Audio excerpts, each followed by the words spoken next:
Hello student, very good morning all of you.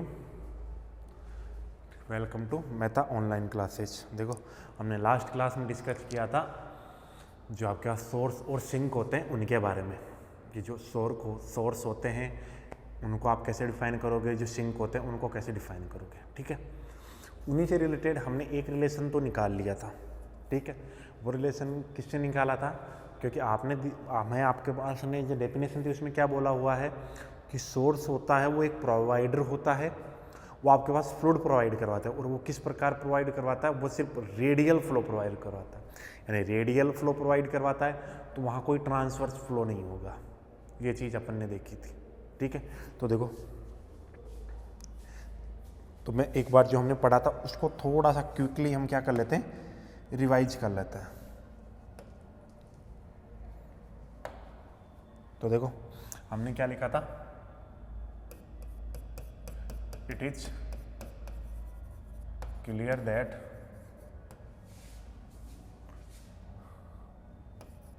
The fluid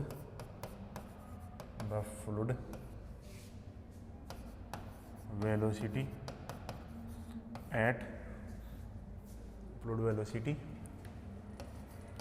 at a distance small r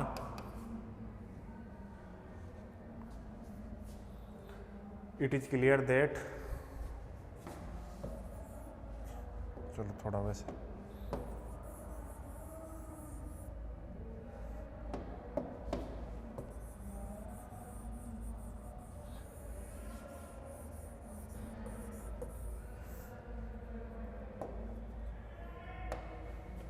go. It is clear that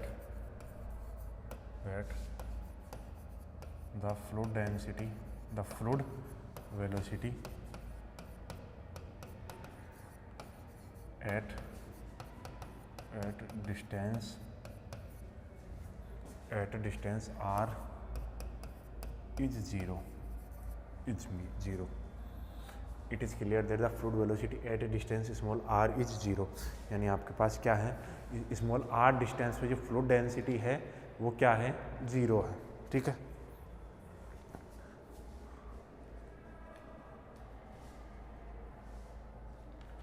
चलो और इसको ऐसा थोड़ा और correct कर लेता हूँ। It is clear that the fluid velocity at a distance चलो इसको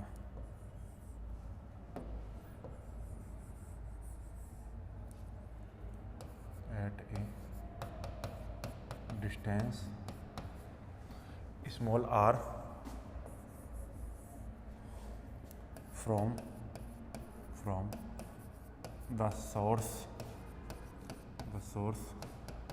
is zero. It is clear that the fluid velocity at a distance small r from the source is zero. यानी सोर्स से small r distance पे आपके पास जो fluid density जो fluid velocity है वो क्या होगी? जीरो होगी। That mean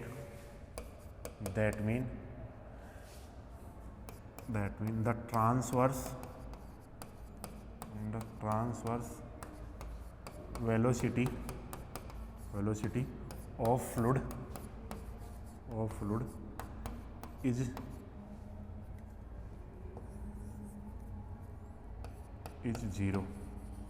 zero.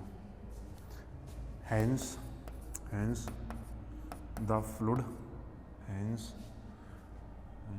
the fluid only have radial velocity. तो फ्लूइड के पास सिर्फ क्या होगी? आपके पास रेडियल वेलोसिटी होगी। ठीक है, तो रेडियल वेलोसिटी होगी। Then from CR equation in polar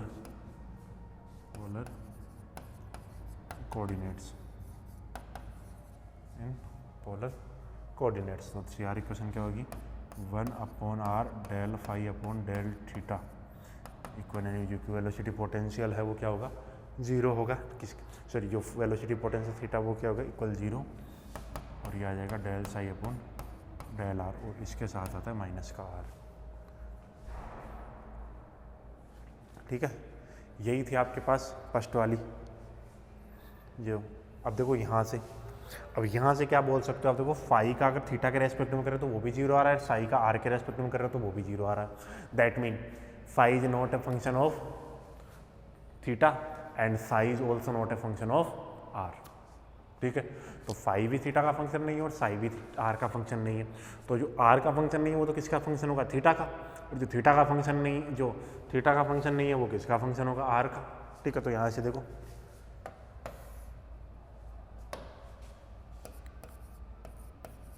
then it is clear that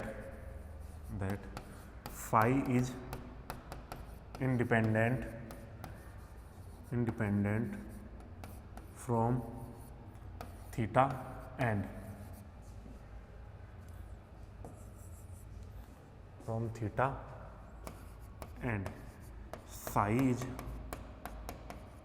psi is independent from R. Then it is clear that phi is independent from theta and psi is independent from R. यानी यह तब यह है कि देखो ये चीज़ clear होगी कि फाई आपके पास थीटा का फंक्शन नहीं है और साई आर का फंक्शन नहीं है, क्योंकि अगर फाई थीटा का फंक्शन होता तो इसका डेरिवेटिव जीरो थोड़ी आता। ठीक है, और इसी प्रकार अगर साई भी आर का फंक्शन होता तो इसका डेरिवेटिव जीरो नहीं होता, क्या होता, नॉन जीरो होता। ठीक है, तो यहाँ से देखो then it is clear that phi is independent from theta and psi is independent from r. So we can say that phi and psi are function of, sorry अलग अलग लिख लेते हैं, we can say that phi is only function of R and psi is only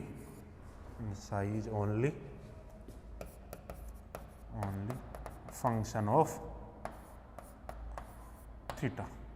ठीक है, तो इसी को थोड़ा मैं रिप्रेजेंट इस प्रकार से कर देता हूँ।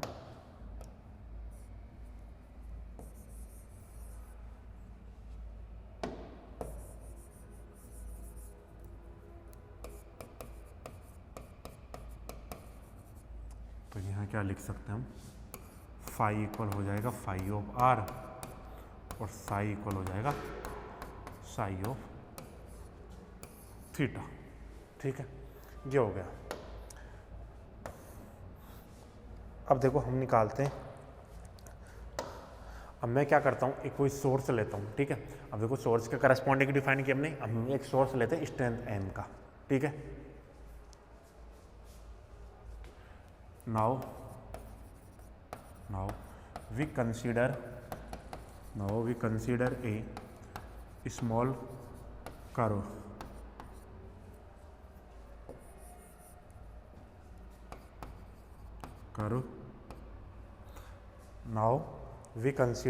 a small curve हम क्या करते हैं, एक स्मॉल कर्व लेते हैं, किसके सराउंडिंग, सोर्स के सराउंडिंग। ठीक है,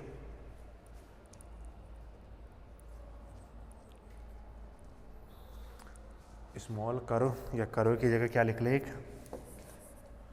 now we consider a small circle of radius small are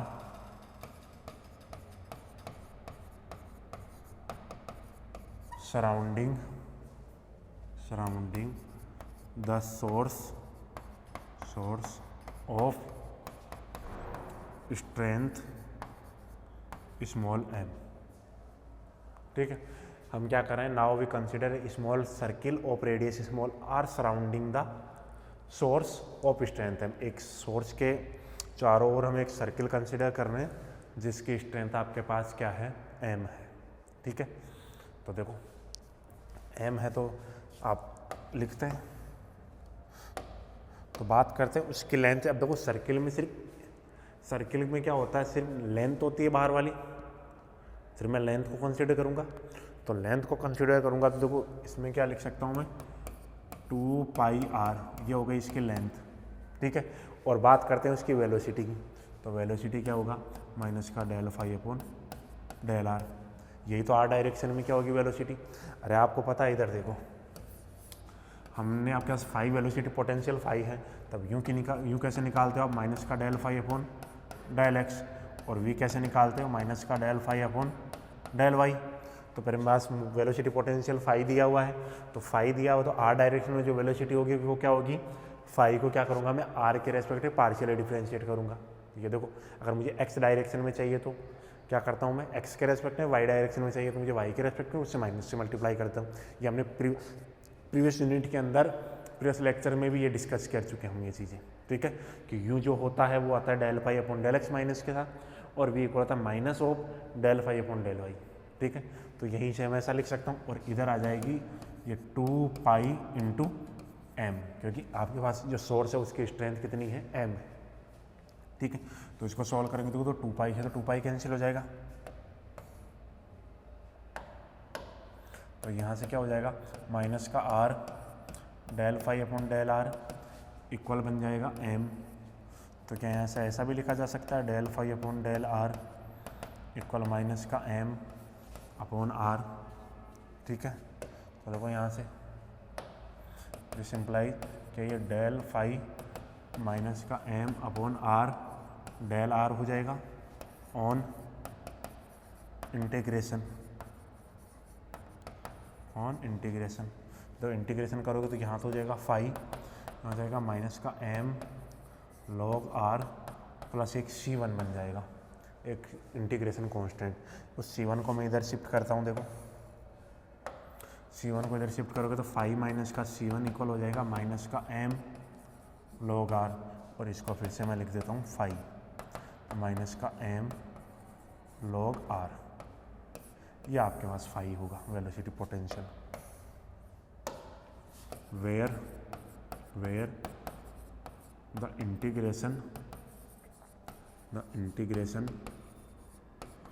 constant C1 merged in phi, ठीक है। जहाँ आपके पास इंटीग्रेशन कांस्टेंट C1 है उसको मैंने मर्ज कर दिया है फाई में। ये हमने प्रीवियस लेक्चर में डिस्कस कर लिया था, यहाँ तक हमने क्या किया था, प्रीवियस लेक्चर में डिस्कस किया था। तो देखो ये लो, ये हमने लिखा था, it is clear there the fluid velocity at a distance small r from the source is zero, ठीक है, क्योंकि रेडियल होगा, परपेंडिकुलर में तो कुछ होगा नहीं transfer, that mean the transfer velocity of fluid is zero, hence the fluid only have radial velocity. Then from CR equation in polar coordinate, ये जो CR इक्वेशन लिखी मैंने, ठीक है। अब थीटा डायरेक्शन में कोई वेलोसिटी नहीं है तो जीरो हो जाएगा। अब ये जीरो है तो देखो ये किसके इक्वल होता है, del psi upon del r के, तो ये भी जीरो हो जाएगा। तो साई यहाँ से क्या हो जाएगा, फंक्शन नहीं होगा आर का। Then it is clear that phi is independent from theta and psi is independent from r, so we can say that phi is only function of r and psi is only function of theta.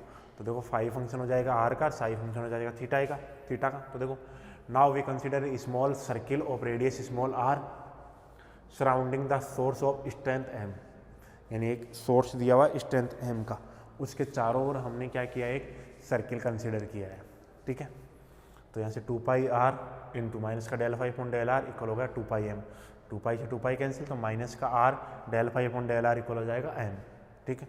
तो यहाँ से कितना क्या लिख सकते हो, del phi upon del r equal हो गया माइनस का m upon r, del phi बराबर हो गया माइनस का m upon r into del r. तो देखो ऑन इंटीग्रेशन फाई इक्वल हो जाएगा माइनस का m log r plus C1, तो C1 इस तरफ आएगा तो माइनस का phi minus C1 equal minus m log r, तो फाई माइनस C1 है उसको मैंने फिर से फाई मान लिया इक्वल माइनस का m log r, where the integration constant C1 merge in phi, जहाँ आपके पास इंटीग्रेशन कांस्टेंट है वो किस में मर्ज हो गया, फाई में मर्ज हो गया, ठीक है। ये लो फिर से बात करते हैं, देखो तो देखो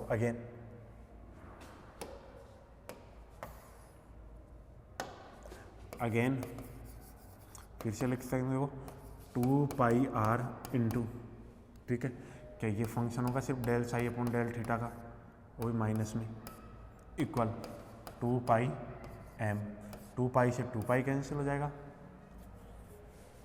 एक minute,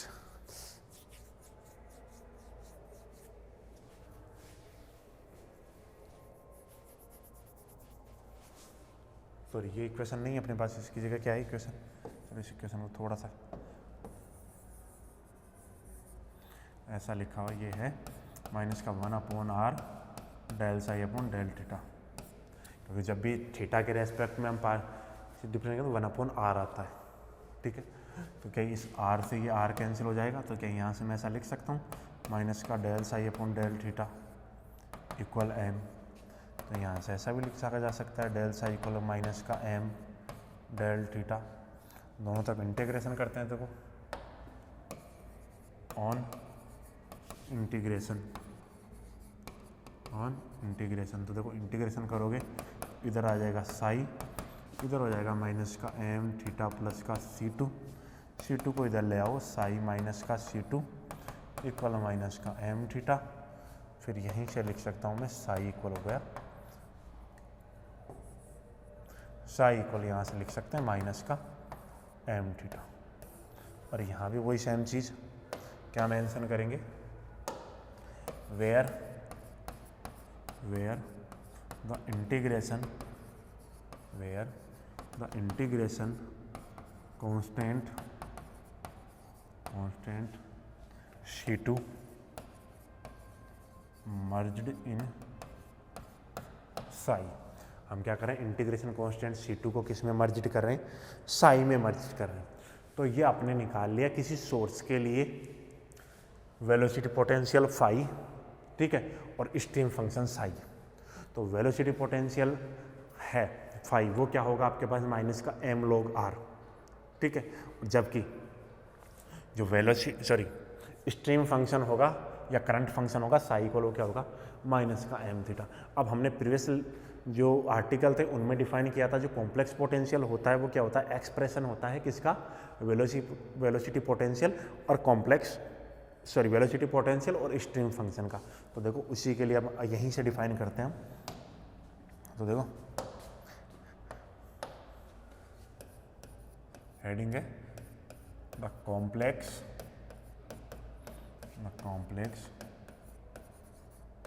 potential of A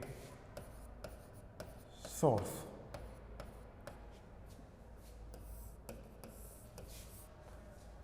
the complex potential of a source, यानी अब हम बात करेंगे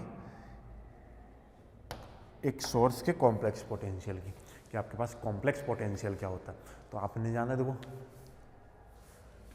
we already seen in previous article we already seen in previous article that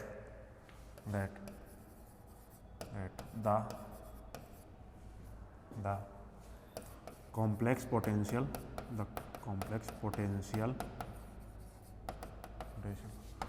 phi complex potential W is expression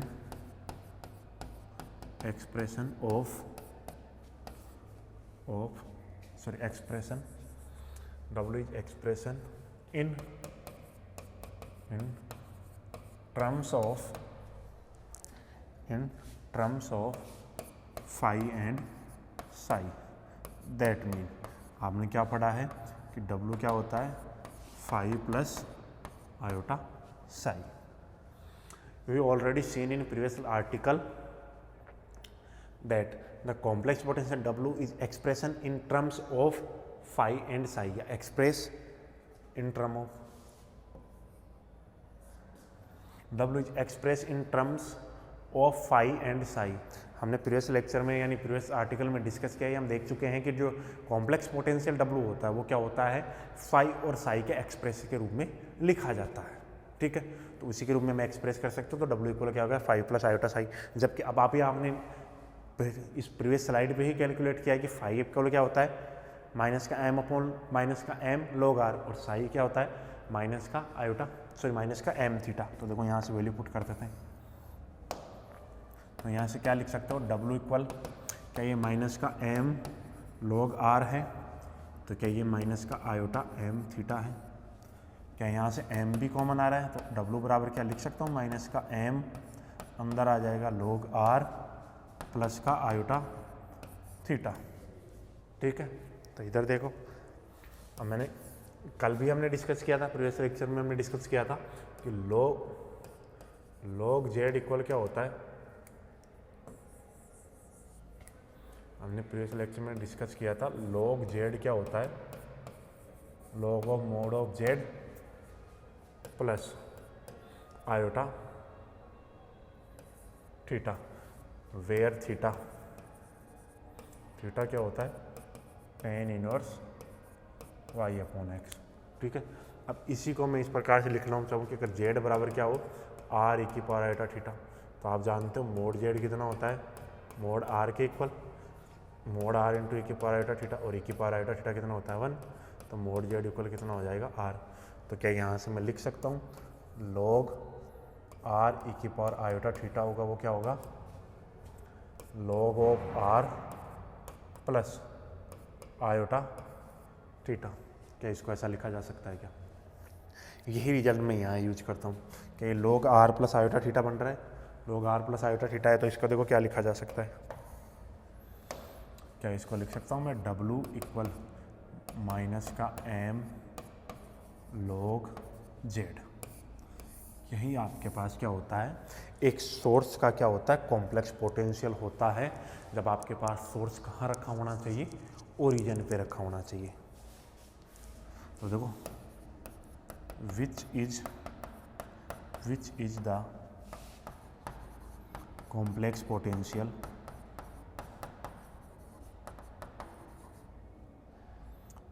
which is the complex potential when a source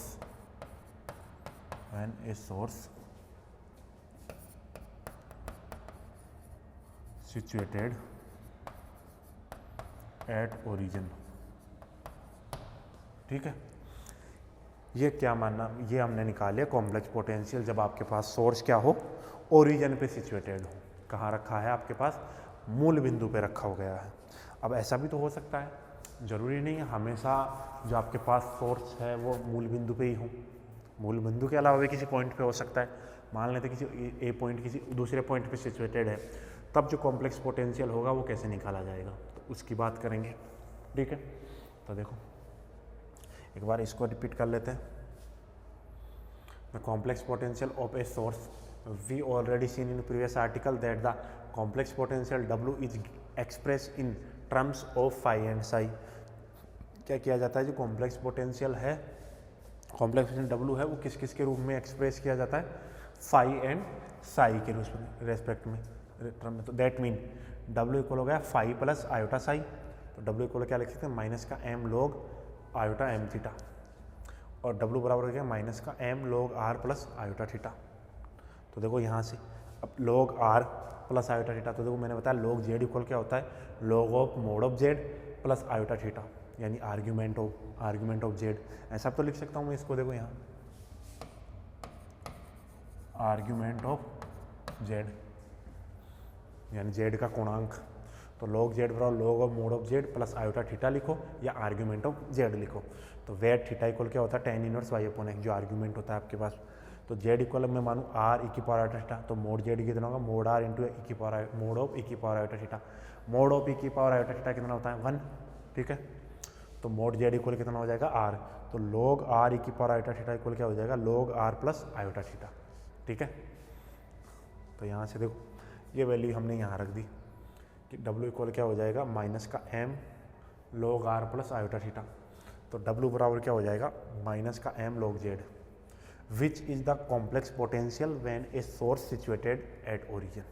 क्या होगा, ये complex potential हो गया जब आपके पास सोर्स कहाँ सिचुएटेड है, origin पे सिचुएटेड है। कहाँ सिचुएटेड है, ओरिजिन पे सिचुएटेड है। अब बात करते हैं जब आपके पास सोर्स कहाँ हो, ओरिजिन के अलावा किसी पॉइंट पे सिचुएटेड हो। तो देखो next,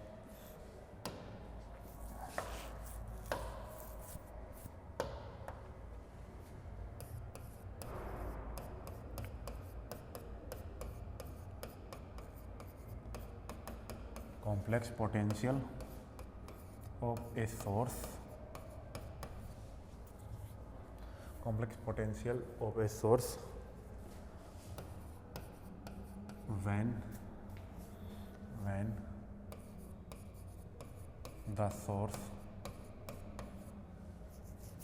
when the source situated a point other than origin. Complex potential of a source when the source situated a point other than origin. क्या है आपके पास, जो आपके पास सोर्स है वो ओरिजिन के अलावा किसी पॉइंट पर रखा हुआ है।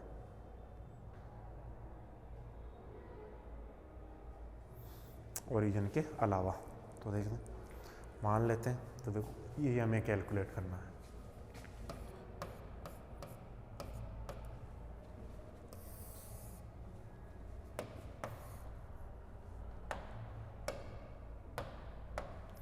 ठीक है, complex potential of a source when the source situated at A point other than origin. तो देखो late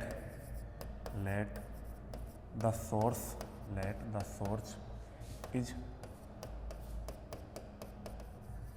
situated a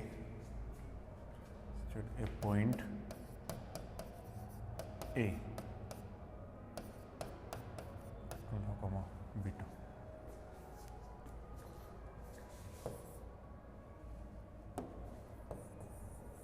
Let the source is situated at a point A whose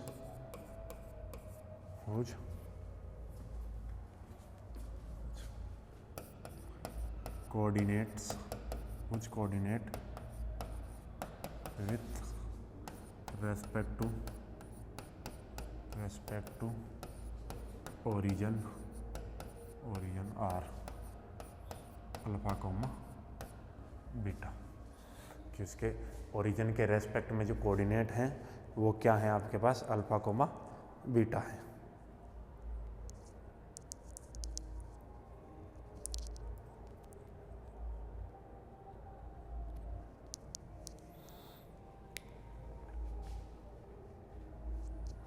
देखो now we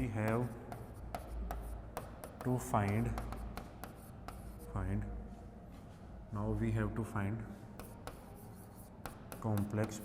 complex potential. Now we have to find complex potential at point P whose coordinate in reference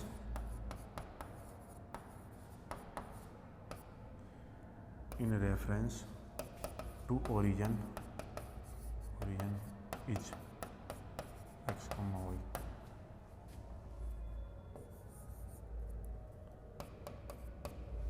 ठीक है, now we have to find complex potential at point P whose coordinate in reference to origin is x, y. ठीक है, आपके पास आपको निकालना है P पे complex potential निकालना है उस सोर्स के कारण।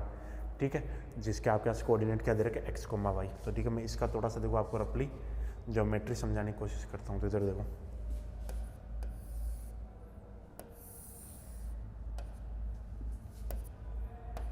ये ओरिजिन है, ये एक्स एक्सिस है, ये वाई एक्सिस है। एक आपके पास यहाँ है ए, जहाँ आपके पास सोर्स रखा हुआ है अल्फा कोमा बीटा, इसके कोऑर्डिनेट है। आपको निकालना इस पॉइंट पी पे जहाँ आपके पास एक्स कोमा वाई इसके कोऑर्डिनेट है। देखो इसको इससे मिला देता हूँ,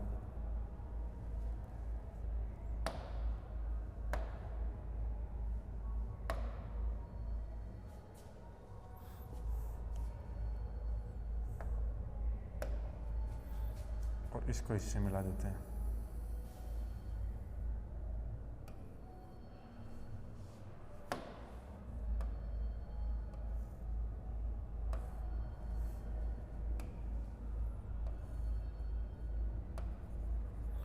ये पॉइंट पी है, ठीक है। आपको इस ए के कारण इस पी पे क्या निकालना है, कॉम्प्लेक्स पोटेंशियल निकालना है, ठीक है। तो कॉम्प्लेक्स पोटेंशियल निकालने के लिए आपको पता है ये वाली जो डिस्टेंस होगी, ये वाली डिस्टेंस वो कितनी होगी, क्या वाई होगी, और क्या ये वाली डिस्टेंस होगी वो कितनी होगी, एक्स होगी, क्या तो आपको पता है, ठीक है। तो देखो इस पॉइंट की मुझे इसके रेस्पेक्टिव वहाँ से, तो यहाँ से लेकर यहाँ तक की डिस्टेंस की बात करता हूँ, ठीक है।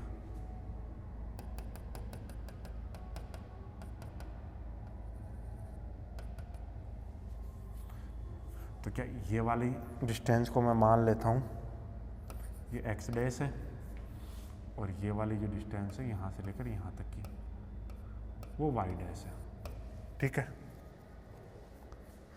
ये है आपके पास, यानी ये ओरिजिन है जिसके कोऑर्डिनेट आपको पता है 0,0 होते हैं।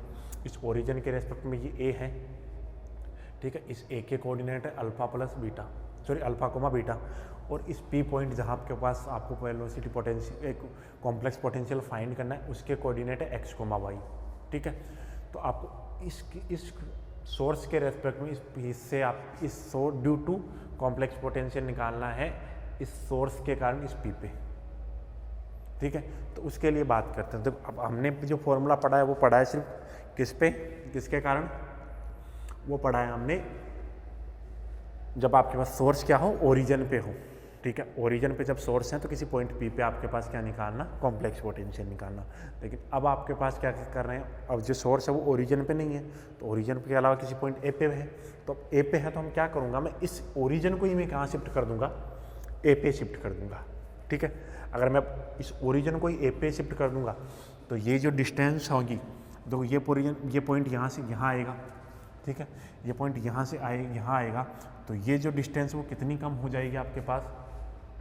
क्या मैं इसकी बात करूँ, इधर और देखो, चलो क्या ये डिस्टेंस आपके पास अल्फ़ा होगी और ये डिस्टेंस आपके पास बीटा होगी। तो मैं इस पॉइंट को उठा के यहाँ रख रहा हूँ तो ये डिस्टेंस कितनी कम हो जाएगी, एक्स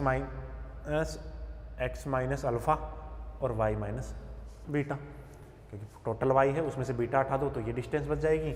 टोटल कितनी है, एक्स है, एक्स में से ये अल्फ़ा हटा दो तो ये डिस्टेंस बच जाएगी। तो देखो ना आगे लिखते हैं हम, now we shift the origin at point A, then the coordinate of A, sorry,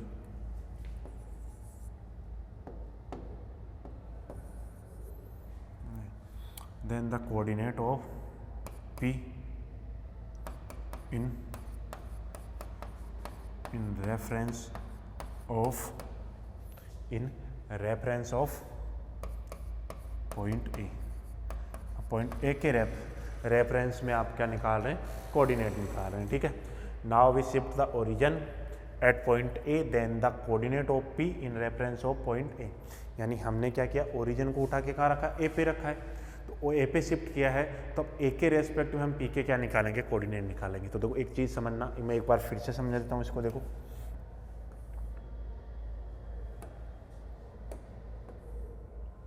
इधर देखो, क्या ये पी पॉइंट दिया हुआ है, इस पी पॉइंट तक मुझे जाने के लिए ओ के लिए, ओ से मुझे पी पे जाना है, तो ओ से पी पे जाना है तो मुझे क्या एक्स के अलोंग तो एक्स डिस्टेंस ट्रेवल करनी पड़ेगी, ठीक है, और वाई एक्सिस के अलोंग मुझे वाई डिस्टेंस ट्रेवल करनी पड़ेगी, ठीक है। तो क्या मैं इस एक्स डिस्टेंस को ऐसा नहीं लिख सकता कि मैं पहले कहाँ चलूँ, ए पे चलूँ। ए पे चलने के लिए मुझे कितना चलना पड़े, अल्फ़ा, ठीक है, और फिर वाई पे अल्फ़ा और कितना चलना पड़ेगा, बीटा। तो क्या मुझे अब यहाँ में ए पे आ गया तो मुझे ये डिस्टेंस और ट्रेवल करनी है, तो मैं क्या इसको देखो ऐसे एक्सप्रेस किया जा सकता है क्या,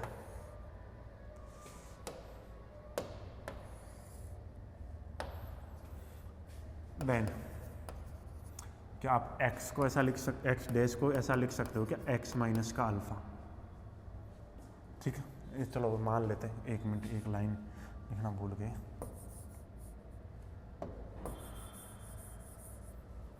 now we shift the origin at point A, then the coordinate of P in reference of point A is x dash comma y dash where अब निकालते हैं x dash। तो देखो x dash क्या होगा, क्या x में से अल्फा को हटा दो तो ही x dash बनेगा, और y dash क्या बन जाएगा, y में से बीटा को हटा दो, ठीक है। तो देखो then the complex potential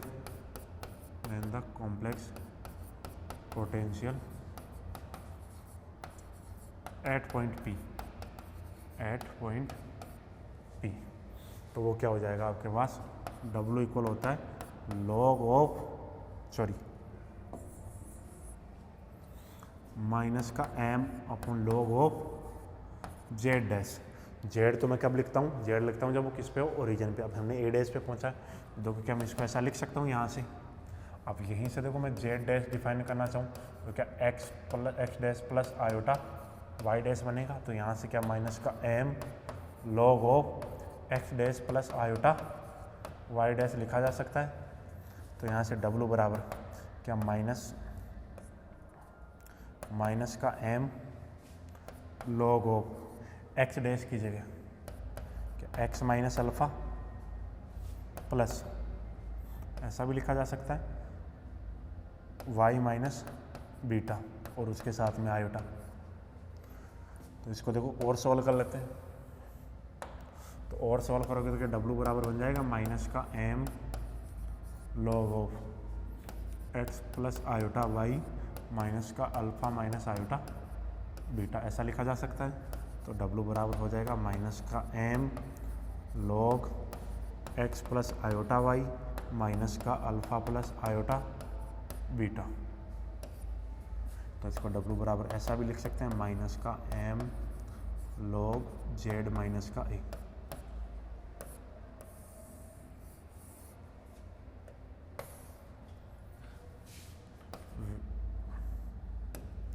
where z equal x plus iota y और a equal alpha plus iota beta, ठीक है। ये लो, ये हमने निकाल लिया complex potential due to a source which is situated a point other than origin, ठीक है। तो देखो यहाँ से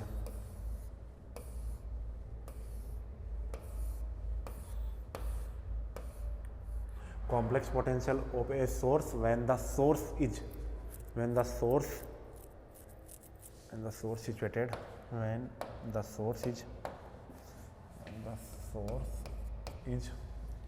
situated a point other than origin के अलावा किसी पॉइंट पे है, तो लेट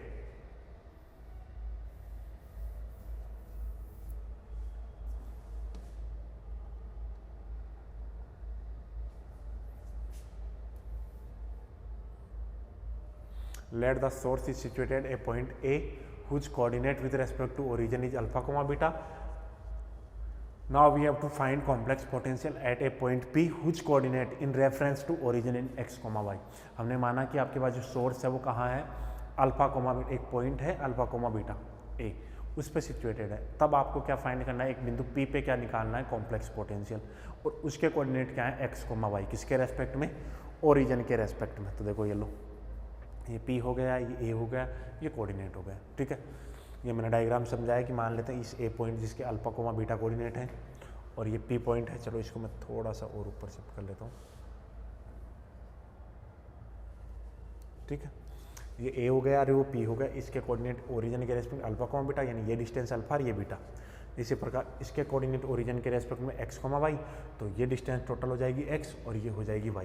अब मान लेते हैं इस a के रेस्पेक्ट में इस p के कोऑर्डिनेट x डैश और y डैश है, तो ये डिस्टेंस तो हो जाएगी x डैश और ये डिस्टेंस हो जाएगी y डैश। और उसी के लिए देखो मैंने नीचे लिखा है, now we shift the origin at point a, then the coordinate of p in reference of point a is x dash y dash, where x dash तो क्या हो जाएगा, x माइनस अल्फा, क्या कर रहे हैं, ओरिजिन को क्या कर रहे हैं, ए पे शिफ्ट कर रहे हैं, जो जितनी भी डिस्टेंस हैं वो कोऑर्डिनेट एक के जो कोऑर्डिनेट होंगे उनसे क्या हो जाएगी, कम हो जाएगी। उतनी कोऑर्डिनेट सभी डिस्टेंस में क्या कर देंगे, उतनी डिस्टेंस क्या कर रहे हैं। देखो मान लेते हैं इधर, देखो मैं थोड़ा सा यहाँ फिर से एक्सप्लेन कर दूँ, इसकी बात करता हूँ मैं। इसके रेस्पेक्ट में यहाँ के कोऑर्डिनेट हैं, ठीक है। अब मैं इस ओरिजिन को उठा, इसके रेस्पेक्ट में इसके ओरिजिन कितने हैं, इसके कोऑर्डिनेट मान लेता हूँ मैं 1,2 है, ठीक है। 1,2 है, तो अगर मैं इसको यहाँ से उठा के रखूँगा इस प्रकार से, ये लो, तो क्या अब ये जो रेफरेंस है, ये जो रेफरेंस है, यानी ये जो डिस्टेंस है, जो आपने पहले इसके रेस्पेक्ट में मेजर कर रखी थी, इस पॉइंट के रेस्पेक्ट में, वो क्या 1 और 2 से कम हो जाएगी। 1 और 2 से क्या हो जाएगी, कम हो जाएगी, क्योंकि पहले देखो ये वाली डिस्टेंस तो आपने कम कर ही ली, आपने ओरिजिन को उस बिंदु की ओर चलाया, उस बिंदु की ओर चलाओगे तो डिस्टेंस कम ही तो होगी, और यही मैंने किया है। देखो यहाँ मैंने क्या किया, इस ओरिजिन को उस पी की ओर चलाया, तो पी की ओर चलाऊंगा तो देखो पी की ओर जाऊंगा इस ओरिजिन को लेके, तो वो डिस्टेंस कम ही होगी। तो मैं इस ओरिजिन को उठा के ए पे ले गया, तो ये इतनी डिस्टेंस क्या हो जाएगी, कम हो जाएगी। तो देखो वही मैंने लिखा है,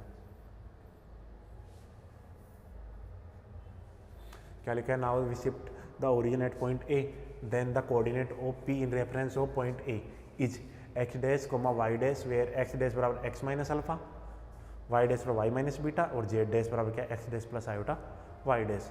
then the complex potential at point P, तो complex potential at point P, तो पी के कोऑर्डिनेट माइनस, सो डब्ल्यू इक्वल हो गया माइनस का एम लॉग जेड डैश, और जेड डैश की वैल्यू आपको पता है माइनस का m log x dash plus iota Y dash.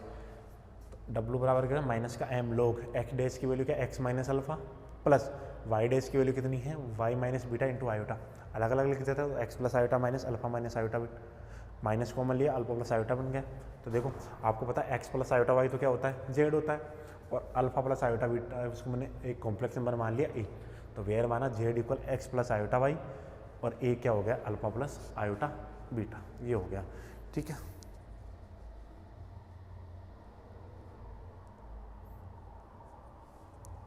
तो यहाँ से देखो ये आपने लिखा, ये हमने किया किसके लिए, कोई एक सोर्स हो, ठीक है। तो अब बात करते हैं complex potential due to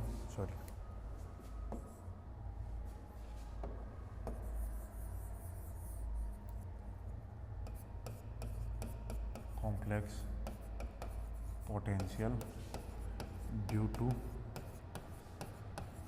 सेवरेबल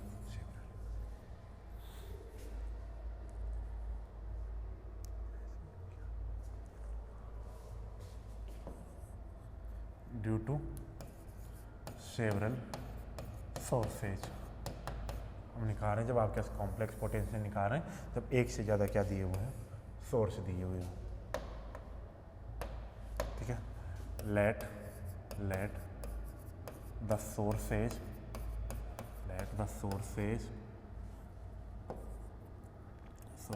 of strength m1, m2, m3 so on are situated at points z equal a1, a2, a3 so on respectively। माना हमने let the sources of strength m1, m2, m3 so on mn are situated at point z equal a1, a2, a3 so on an respectively, ठीक है।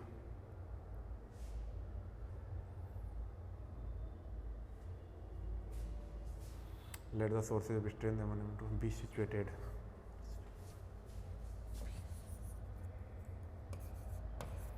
situated at point z बराबर respectively।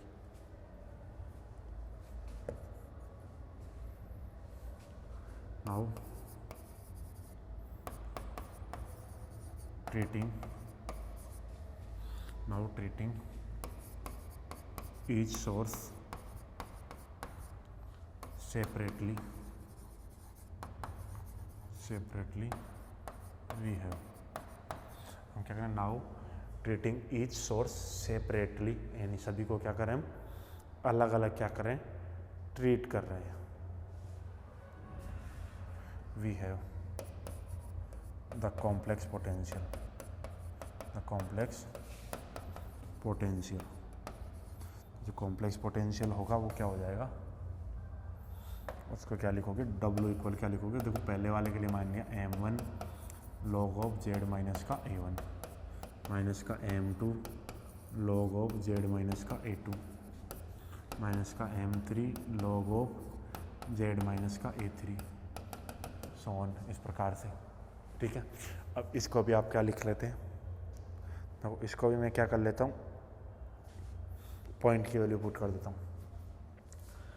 ठीक है, log z है log m, तो मैं इसको क्या लिख लेता हूँ, देखो यहाँ लिख देते हैं W इक्वल हो गया माइनस का m1 log of r1 e की पावर आयोटा थीटा 1 माइनस का m2 log of r2 e की पावर आयोटा थीटा 2 माइनस का m3 log of r3 e की पावर आयोटा 3। ये क्या हो जाएगा आपके पास, कॉम्प्लेक्स पोटेंशियल W हो जाएगा। अब इसी को मैं और एक्सप्रेस करके किसके लिए वो निकालता हूँ,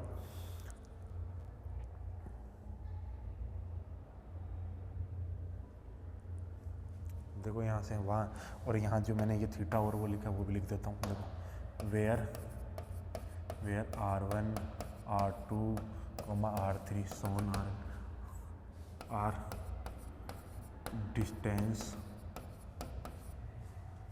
r distance of point P from the point Z equal A1 A2 A3 so on AN respectively।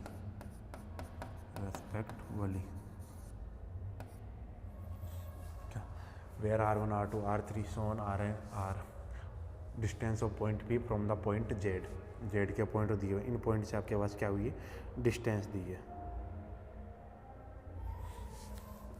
And theta 1 theta 2 theta 3 are the angle which makes in direction of field. ये आपके पास क्या है, फील्ड डायरेक्शन में बनाए गए angle है। तो ये हो जाएगा आपके पास कॉम्प्लेक्स पोटेंशियल जब आपके पास, चलो ये आपके पास क्या होगा कॉम्प्लेक्स पोटेंशियल जब आपके पास क्या दिया हुआ हो, पॉइंट एक से ज़्यादा सोर्सेज दिए गए हों।